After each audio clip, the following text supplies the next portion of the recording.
Yeah, thanks for joining me. I made this both a little bit of history about the Estes Motel, but also a little bit about the area and the time period because I always think it's nice to have some of the background. And you don't have to remember all of this. I'll pass this paper around while I'm talking. I don't know if you can see that or not, Jay, but I'll send it out via an email also. But this is that's the handout. So it's got, bullet points of just the basic history in case someone asks you a question and some of the rules, where we don't allow people to drink drinks or eat food in the building. So we'll go over that at the beginning. So I'll just start through with Karen, and if you just want to look at it while we're talking, and we can pass around. But we'll start with. There'll be a copy there. Yep, we've got laminated copies in each of the buildings for Cider Days, so it's nice to have that to refer to. But yeah, so the main theme of the Estes Motel building and that whole Colfax hub area is commercial growth. Come on in. You're just in time. We just started. We're just talking about the main theme of the bill. Oh, do you want to sit? Oh. Or feel free to move it if it's a bit too close. So yeah, that whole area, we call it the Colfax hub because that sidewalk there is supposed to represent Colfax and all of the little businesses and buildings around it that were along Colfax, especially during the mid-century, and that still are to a certain extent today. But a lot of that was built up during World War II. There were absolutely businesses there before World War II. We're just mostly, the scope of what we're talking about today is mostly mid-century. So with the increased population that moved here during World War II and post-World War II, and the increased technology changes, all of the cars, the better roads, that really increased mobility. And people had more money, people had cars, they could go travel, a lot of tourists in the area. And so that brought with it things like gas stations, restaurants, and motels. And I've just put a little fun fact at the bottom there. There were 37 motels on West Colfax Avenue in 1952. So very substantial. And a lot of them were family owned, like the Estes Motel, and were small. The Estes only had 6 rooms. But there were also in Colorado and in the West, in the East, in the Midwest especially, and along the West Coast, there were chains that were starting. And I've got a few notes about. And I think I'm starting to answer my question. Yeah. It says this was Colfax and Kipling. Yep. So what's there now would be the McDonald's. Yeah, I was going to say, I think there's a McDonald's. All 4 corners there, relatively new stuff. Although it used to be Raymond or Harmon's or that Italian restaurant used to be at that corner as well. Ramon's, yeah. Oh, Yeah, right. Dino's. But Yeah. those are all further west. Yeah, those The are west west. side of Kyoto. Mhm. This was the east side of Kyoto. But now they're like putting gas stations on 3 of the 4 corners. Well, this is saying originally was at Colfax and near Kipling. Yes, Yeah. it wasn't quite on. Not quite on Kipling. Yeah. I got you. But yeah, I'll have to look and see what was there originally because I can't quite remember. And does West Colfax start at Broadway, I guess? Or I believe it starts at. I was under the impression that it started at Sheridan, where the Lakewood Denver is, but I think it starts further east. yeah, I think it does. I think Broadway is 0, and so anything. It should, on either side, should be east. Your question was what? Oh, where West Colfax starts. It's way Oh, out west west. as opposed to East Colfax. Yes, Pretty sure. I think I would expect so. It would be Broadway. That was one of the longest streets in Denver, Mhm. as it goes all the way from. Goes all the way. I finally read somewhere it's still the longest. It is. Yeah. It is the longest It is. street in Kansas, 26 point. The longest street in America, the longest paved street. And retail center. But the next few slides I have are just some other motels along Colfax, again, most of which were family run. There were chains starting like Holiday Inn and places like that. But I wanted to just go through a few of the postcards that we have that are local motels. And this is going east to west in Lakewood. And these are all postcards. So Eddie Bond's Pig and Whistle. And supposedly he got the money to open this from sparring with Jack Dempsey, the boxer. The Rock and R Motel, that was at, That's still here, isn't it? I believe so. It was at Alameda and Harlan. The Rocky Mountain Motel, which is still here, Is it? With or that- at least it With was. that name? Yeah, yeah, Who's that? It's still there. yeah. Who's that? I just drove past it. Yeah, I was gonna say, I think it's still there. A couple of them had gotten torn down in between when I created this a few years ago. White Swan is still there. Okay. Yeah, so this is the Bugs Bunny Motel, but they were required by, I think it was Warner Brothers to change their name to Big Bunny. So I always think that's a fun one to point out. So the sign, the neon sign still is there, but it looks a little different. Yeah, I think they just took out the. They did, Yeah. yeah. Is the rabbit still on the sign? Uh-huh, I think so. Yeah. I don't remember. yeah. James is here early, so I Oh, will go get okay. him. Thank okay? you. And I I'll meet you think down I know shortly. what you need. I might, yeah, I think I know. That's fine. I should shortly. Okay. Thanks, Betsy. We'll start with we'll start with the camper. Okay. And there used to be a restaurant right next to this. Uh-huh. The King's Rest Motel. Yeah. I think the restaurant was like Cottage Inn or something. Something like that. Yeah. So we're at the 7,000 block here and moving west into the Blue Sky Motel, which also still exists. And then the Lakewood Motel on the 8,000 block. I think the ads are really fun. And this is the La Fonda, which did get torn down. That was at Dover and Colfax. I think this one's a lot of fun. It doesn't exist anymore. It was called Capitol Court over by the Whitlock Recreation Center. So it was literally on Colfax. Yeah, yeah. And the office, this is the office, was an exact duplicate of Colorado's state capitol building, scaled down to 1/2 inch to the foot. And supposedly on the back, it says the plans and all the labor for the construction was completed in 1 year by a man with one hand. And I don't know if that's true or not, and I'm not sure why they felt compelled to point that out, but This is an exact model, but those are all red. Yeah. That's not what Right. the Capital. yeah. But that's what the Capitol used to look like. You know, I don't know. It'd be interesting to know if it used to be Doesn't look painted like that red, now. because I wouldn't think so. It wasn't. Yeah, ever like that. yeah. I would Are expect those not. all different hotel rooms? It's actually the office. So it's Oh, just that's the it's just a one room, like a check-in. Oh, So you could enter through the back area, and it was a full size room.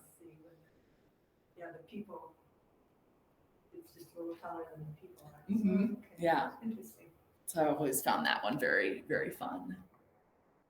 And as David pointed out earlier, this is listed as Denver, Colorado here because the city of Lakewood, as it is now incorporated, did not exist until 1969. So a lot of the addresses, even though they were Lakewood area or in the original Lakewood subdivision, were considered There's still down in Denver. Denver on that. Yes. I was gonna say, a lot of places are still Denver.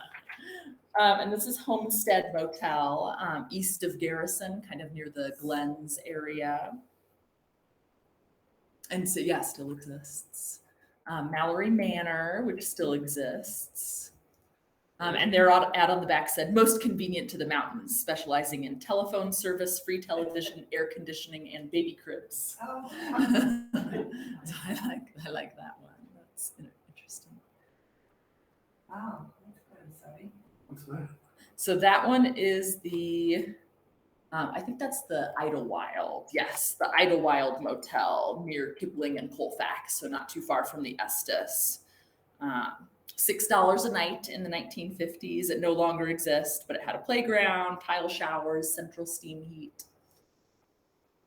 So yeah, that's a nice looking one as well. Yeah, I'm trying to think, when we moved here, I think in '73, Motel 6 was still on. Wadsworth. Yeah. And I think it was named that because wasn't it $6 a night? Yeah, In the seventies. yeah, that one's been around for a long We time, I probably think. thought that was exorbitant. Right. Any idea when motels started having TVs in their rooms? I don't know, but a lot of the pictures we have from the 1950s. So the question for those online was when motels started having TVs in their room, and about half of the pictures that we have from that era have TVs and half don't. In the 50s? In the 50s. So I think it was certainly an option, but maybe not as popular. In black and white, of course. Yes, of course, black and white. Yeah. My great uncle owned some hotels and they lived in one of them, and the TV, you had to put a quarter in. I do Oh, how remember fun. seeing that. Wow. So that's a fun story. Karen just said that the TV had you had to put a quarter in to make it work. And some hotels would have a shaking bed if you put the quarter in. Yes, yes.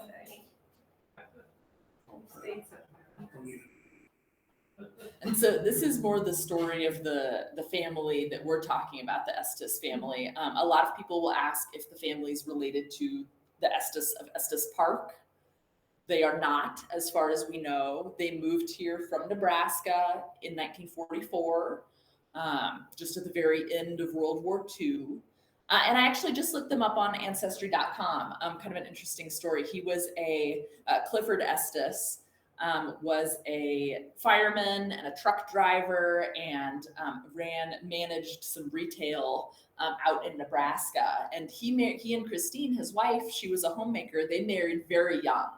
At least in the idea of when folks get married today. So he was 19 and she was 18.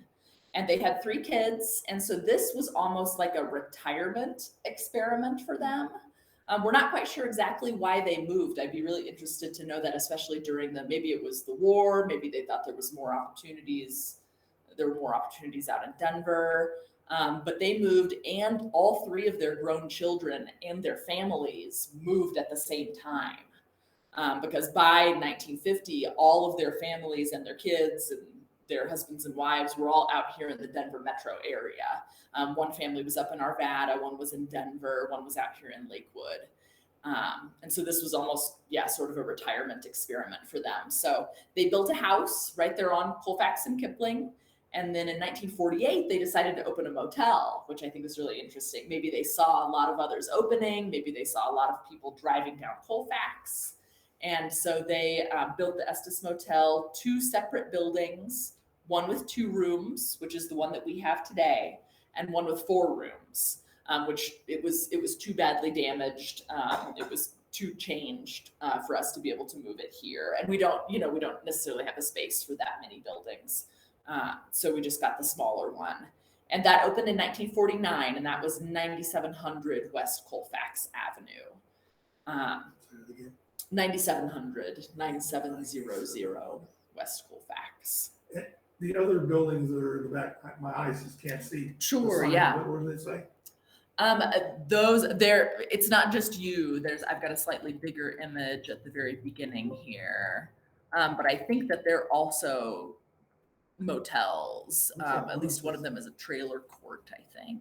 Trailer. The one behind it looks like it says Kenny or something. Your eyes are pretty good. Yeah, I was gonna say I'm not sure. I can check. Yeah, I'm sure we've got some. Kenny shoes. What? Kind of what it looks Oh. like. But it's like, well, I suppose you could have Kenny shoe store. I suppose it's Mhm. possible. along Colfax. Yeah, so the 6 units, between $4 and $8 per night stay. We just found that in archival documents, so we're not sure if that difference is based on the time period or based on if you were renting multiple rooms. There is the 2 adjoining rooms. There is a door in between, but we don't know if it was like that originally.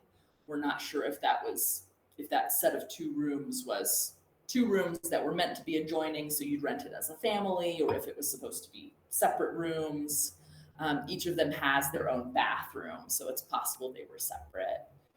And the family owned it until 1959, and that's when Clifford passed away.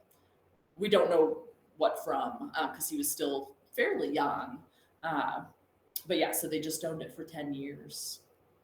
And yeah, I wanted to point out that the Holiday Inn, one of the first standardized hotel chains, opened in Tennessee in 1952. So fairly early, actually, in the mid-century. Again, probably the impetus of all the people traveling after World War II. And then the Estes Motel passed through a couple of other owners and closed around 1980. We're not sure of the exact date. They kept the name for a good bit of that time, at least. And there was a historic assessment in 2009 to see if it could be saved, if it would have been useful to display at the museum. And it was decided that it was. And the current owner, Michael Bettman, donated it to the museum if the city of Lakewood would move it. And the city said it would, so it was moved here in 2010 and restored, and then it opened in 2016. And Tom Keller, who passed recently. Yeah. On our Lakewood Historical Society board, was actually instrumental in helping make that happen. And that was very shortly before I started, so I don't know much about the move itself. I'm sure it was a very big deal. Moving a building is always complex. But I was here during the opening, and so that was a lot of fun to kind of see that restoration process happen. And everything inside the building is time period appropriate. I always like to point out, because people sometimes will ask about the sign, the neon sign is an exact replica, except that it's shorter. The original blew down when it was still in its original location during a storm decades before and had been thrown away. I'm sure it was very badly damaged. So the sign that's out there is the same dimensions, Mhm. but on a shorter pole. Yep. Yeah. And so is that sign recreated by you? Yeah. By a company. Yeah. By It the. wasn't there before? I mean, No. Yeah, we recreated it specifically after it got moved for the display. That's a good question. But I've got a few pictures of there's the original location before it was moved, and you can see some of the work that was done to prepare it to move. Can anybody see the sign at a distance there on the left side? You can't read what it says. Red writing is like discount. Yeah, I think it's Discount Tires. Discount.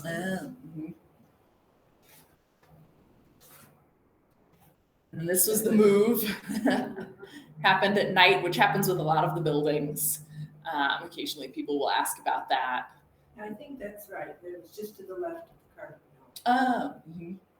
where it's coming out. Mhm. My carpet. Which is still there. And this is install into the site where it is today, and the installation of the sign, which was purpose-built. And the neon does still work. It likely won't turn on when you're there. Usually it doesn't click on until about 6 or so when it starts to get dark. So, but it does still work. And then this is the interior. So again, 2 different rooms, 2 bathrooms, and we furnished it with all period time appropriate artifacts. And we did decide to put TVs in there, since you mentioned TVs. So everything in the space is from 1949 to 1959. And we added a couple Lakewood specific touches, like the letter sweater that you see in there was a Lakewood school football players letter sweater. And we've rearranged a few things in there since these photos were taken. But one thing I always like to point out for the paper that we'd handed around with the rules, this building is a little tough because we do ask people not to touch items. And it is close quarters in there. It's a small structure. There is enough space for a chair, so you can certainly sit down as the greeter. And we did recently put plexiglass in front of it's attached to the door frame of the bathrooms, so people cannot enter the bathrooms. We had, unfortunately, a small spate of small items go missing in the last few years, which is too bad. So there's a lot of small items in the bathroom, and it is, again, close quarters in there, so it's tough for people to get in and get out. So we covered those. Yeah. Last time I was in there doing what we're gonna be doing is I have trouble with kids playing. And it's pretty sturdy, so I mean, but it's tough to move. So we could potentially close the doors of the television, although I hate to cover things up since this is put a few times I a year. assume it's not plugged in. It's not. It would not work. So how many hours did the kids try to play with it, try to make it work? So they were just fascinated with what it was, number one. And Did they were recognize it looking- as a TV? Sort of. I always like to get kids nowadays with a dial tone telephone. A rotary thing. It's like, how does it work? Last year when I was at Gil and Ethel, was in the 1860s or whatever, Mhm. they loved the typewriter. Oh, yeah. We actually did put covers in those sections. So some of the areas have covers on them. For this building, what I might do is put a few do not touch signs. We don't do that for our usual tours just because we think it interferes a little bit with the experience for tours, but with large groups coming in for cider days. Because it would throw people off to come in trying to react. It's like, man, back in the 50s, you come into a motel room and they have all these do not touch Right. signs. Right, we want it to be that immersive experience, and so we don't usually do that, but for a big event like this, and especially this building tends to get a lot of visitors because you're the first building right there near the entrance. The nice thing about this building is it does have 2 doors, so you could also encourage people to go in one door and out the other door. One of them has a ramp, so it's ADA accessible. And post cider days, I think Betsy had told you, we are gonna have that area concreted where the gravel currently is. And it'll be fun concrete, it won't just look like more concrete, but that will make it a little bit more accessible for folks in wheelchairs or with walkers who might have some mobility concerns with that building.